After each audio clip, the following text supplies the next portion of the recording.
The other series, which resumes tonight, is kind of a mess. Jalen Williams, Oklahoma City, is not 100%. He's their second best player. Dylan Harper won't play. De'Aaron Fox, high ankle sprain, may not play. What was, after game one, an incredibly promising series, the air has come out of it. It's just going to be who's healthier. I do think San Antonio's been the better team, better field goal percentage, more points in the paint, better three-point percentage. They got the better team. I thought Tom Haberstroh did something that was it made me laugh this morning. He charted in the first two games of the series. Good for him. He charted every SGA shot, every single one. SGA fell to the ground on 13 of 47 of his field goal attempts, 27.5%. 5 times game one, 8 times game two. So 27% is a little bit of a Rorschach test. Depends on how you see it. For instance, if I told you a wide receiver in the NFL was really fast, but he dropped 27% of his passes, you'd be like, release him. He's terrible. If you were an angel investor and hit on 27% of your investments, you're a genius. So a little deep dive, not terribly deep. In game two, he only had 6 field goal attempts, meaning he was only fouled 3 times, and he hit the deck 8 times. So he is officially in Flop City, the mayor. Population 1. Now, it should be duly mentioned, SGA, if you look at the playoff peers, he falls in the playoffs totally, 39 falls, 224 shots. He falls about 17.5% of the time. Harden falls 12% of the time. Brunson, 9. Donovan Mitchell, 8. Wemby, 4.2, and that's a long way to fall for Wemby.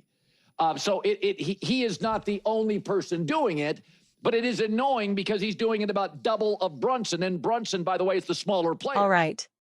So, I don't normally put together clips on Mondays or Fridays, but I'm glad to make an exception right now, because we seriously need to address something. We need to have a real conversation about some of this stuff. Okay, let's just get straight into it. Before I do, though, OKC Thunder fans, please don't forget to subscribe and watch the full-length video. When you do that, the view counts go through the roof, the subscriber numbers go through the roof. It's not about chasing those numbers for the sake of it. It's about being able to produce Oklahoma City Thunder content that people genuinely want to watch and talk about, so we can keep having the best, most unbiased, level-headed discussions about this team. It truly helps and makes a massive difference, so please think about doing that. So, I woke up this morning and I think it was either Get Up or First Take, I can't remember which, one of those ESPN shows, and I caught the segment where they were saying that it's not fun to watch, that OKC keeps flopping, that they respect Shai Gilgeous-Alexander but the style is an issue. And Brian Windhorst was on there too. I think it was the early morning edition of Get Up. And the gist was just that it's not enjoyable to watch, that and the third. And I keep coming back to the same thought. It's such a shame to be having this conversation in the middle of this series. I completely disagree with Colin. Listen, I want everybody healthy. I truly believe the NBA needs to address the health problem, because playoffs keep getting genuinely derailed by injuries. We're seeing Achilles tears almost every single postseason now.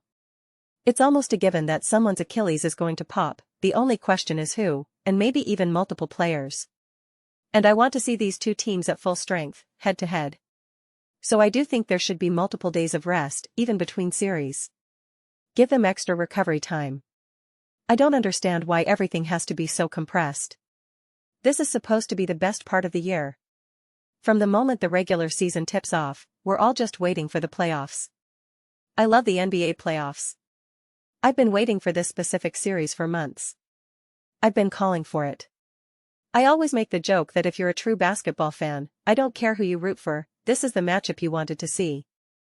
And I stand by that. But I want the health to be there. NBA, just give these guys extra rest days. That would make a tremendous difference. A huge, huge, huge difference. And you don't have to do something drastic like cut down the regular season.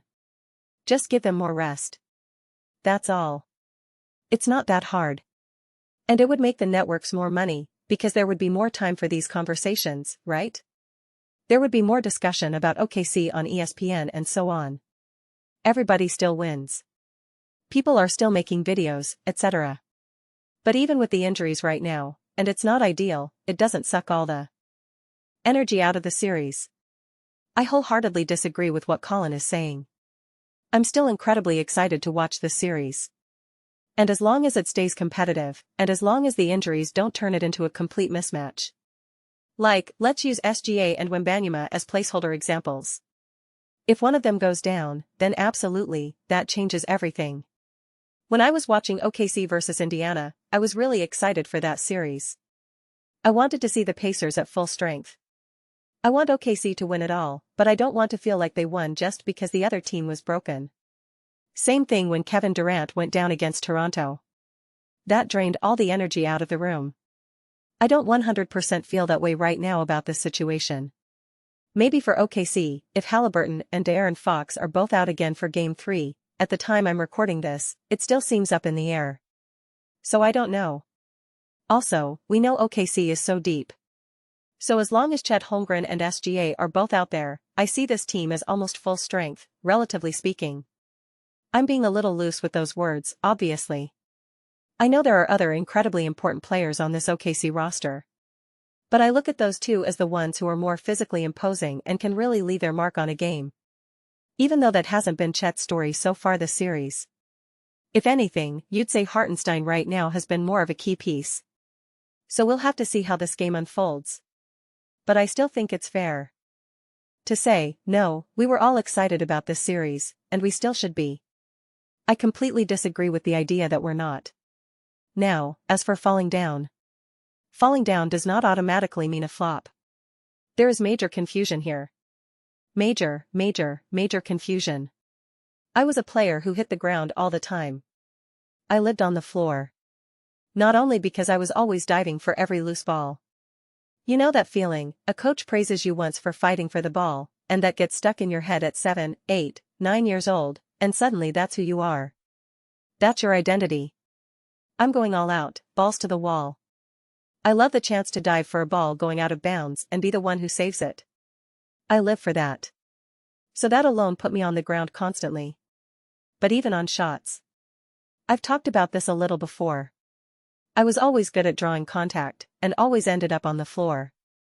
Unfortunately, unless you're playing at a truly elite level, and I mean the real next level, like the pros or the G League, you're just not going to get those foul calls.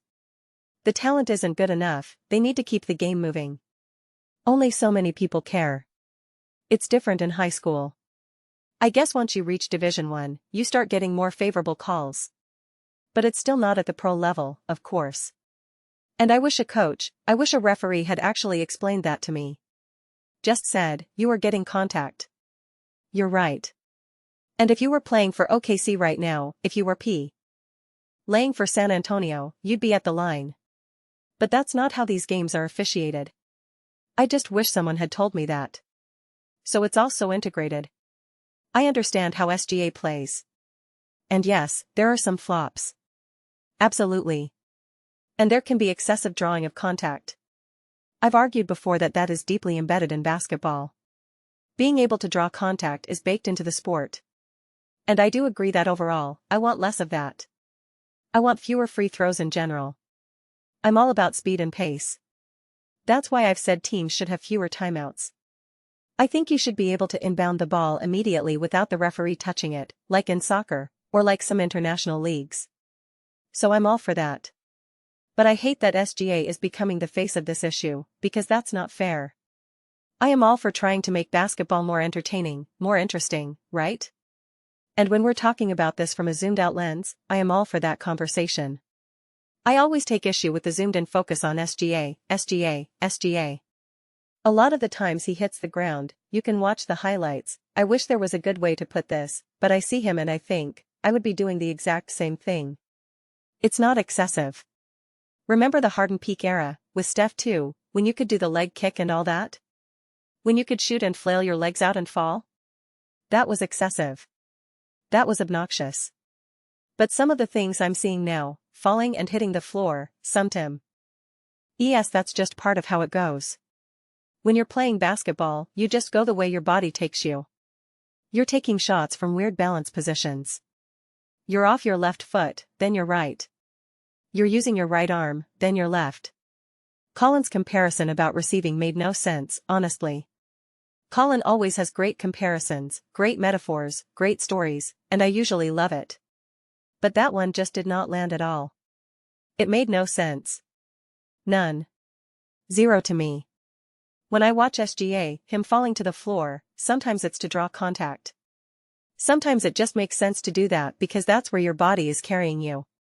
And there's an argument that it's actually safer. This is what they tried to teach Joel Embiid, to actually allow yourself to go down. Let me put it this way. I've torn my meniscus 3 times. 3 times. Twice in basketball, once in a river saving my nephew's life. And each time I tore it, it was because I was so athletic and so quick. This is true, I'm not just patting myself on the back. I was able to put myself in a position where I could catch myself. I could recover my balance in a way that then put too much force into my knee and caused the tear. For example, I was in a canoe that flipped over because my 6-year-old nephew tipped it. My sister-in-law was in the front, I was in the back. They both went under. The boat turned completely over. I stayed above water, my hair didn't even get wet. Why? Because I was able to maneuver so quickly that I kept myself afloat. But my knee got torn. If I had just gone down and under with them, my knee would have been perfectly fine. Same thing with basketball. The second time I tore my meniscus, technically both times I was going for a rebound. A tough rebound, almost like a ballet dancer, jumping off one leg, wrapping around another player, in this weird, awkward position. And the reality is, if I hadn't been as athletic, I wouldn't have hurt myself as much. Also, through the whole physical therapy process, you see that I have an extreme range of motion. When you're a higher-level athlete, you have that, it's beneficial for performance, but it can also put you in compromised positions. So some of these falls aren't just him shooting and then dropping to the ground trying to draw a foul. That's not always what's happening. I think all of this is being squeezed together unfairly. Unfairly. I really do. The conversation needs so much more nuance than just looking at the percentage of times SGA hits the floor and this, that, and the third. I just don't think we're having the right conversations about this. Then we go to these other weird extremes. I saw someone online post Michael Jordan's free throw attempts for an entire season and compare them to SGA's. That's a losing battle too. Different minutes, different pace of play, different shot profiles. That's the wrong way to go about it. You could destroy that argument in 2 seconds. So we start having wrong conversations on both sides. Yes. On both sides. And listen, in theory, I don't think you should ever really be able to draw contact. I don't think that should be as much a part of the game as it is. Even that little play where someone's reaching over and you're down low and you quickly swing the ball up and go up, they've tried to reduce that. I forget the original rule, but they used to be much more forgiving, much more likely to send you to the line. Chris Paul would do that all the time. And I see players do this, it's the type of player I would have been too. You're running, you see someone hugging your side. All you need to do is slow down, they run into you, you fall down, and it's a foul. And it always drove me crazy when announcers would say, "Oh, Chris Paul, he's so smart and clever." I'm like, this is just basic basketball. Every player could be doing this right now. You're praising him for something that feels so natural and elementary. And again, to be very clear, I was not a flopper. I was ready to get after it. Ready to be physical, tough. I always said I was like a better scoring version of Draymond Green. To be clear, Draymond Green is a million times better than I'll ever be. But proportionally, that same intensity, a player ready to push it to the limit. And that's why I was always letting my body go in whatever direction it needed to go. Whatever that looked like. And I think that's part of it. Whereas you have a lot of guys who don't want to hit the deck because they want to be tough. Toj. EY want to be strong. They don't want to go down because they're thinking, I'm bigger and stronger than all of you. You see that with Jalen Brunson. He's smaller than everyone, but he's not going down. It's the opposite with Iverson. Iverson was like, I know I'm tough. I'm that guy. And I'm also going to be hitting the deck and slamming to the floor every 5 seconds because I'm going to try to make shots that put my body in compromised situations. So the conversation continues to be so messy. And right now, I stand by the fact that it's an unnecessary conversation. It's Game 3. The series is tied 1-1. They would never dare do this about other teams. They would never dare do this about Patrick Mahomes. I still remember the playoffs against the Texans, everybody freaking out about Mahomes, rightfully so, mind you, about multiple roughing the passer penalties that were awful. Troy Aikman was like, oh my gosh, right? Some fans complained, but the media jumped in to protect him. Nick Wright jumped in, Colin jumped in. They all said, no, this is fine. This is the letter of the law.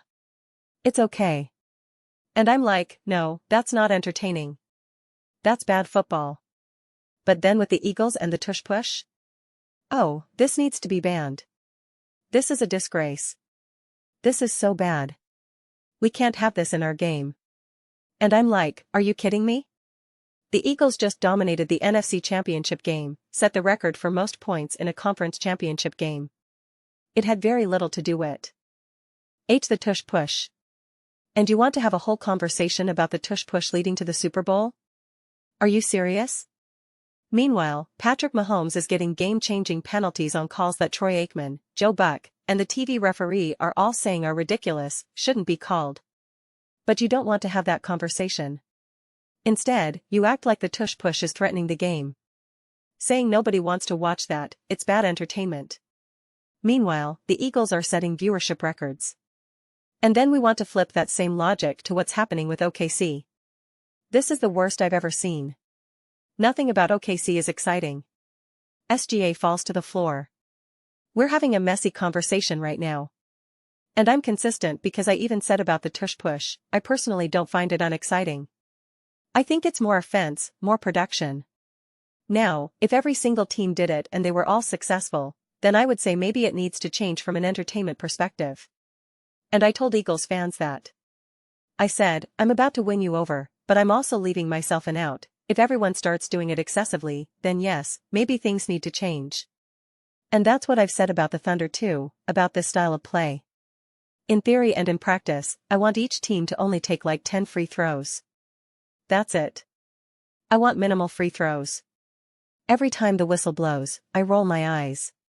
Every time a game gets exciting and a coach calls a timeout, it drives me insane. Every time there's momentum and the ball goes out of bounds and it takes 3 minutes to give the ball back, no. The game is exciting. Everything is moving a million miles per hour. Cut the timeouts in half. You shouldn't be able to easily call a timeout to kill another team's momentum. Keep the energy going. Let's go. And if there is a foul, quickly say number 5, blocking, give the ball up, and get the game moving again. Stop the whole song and dance. Let's go.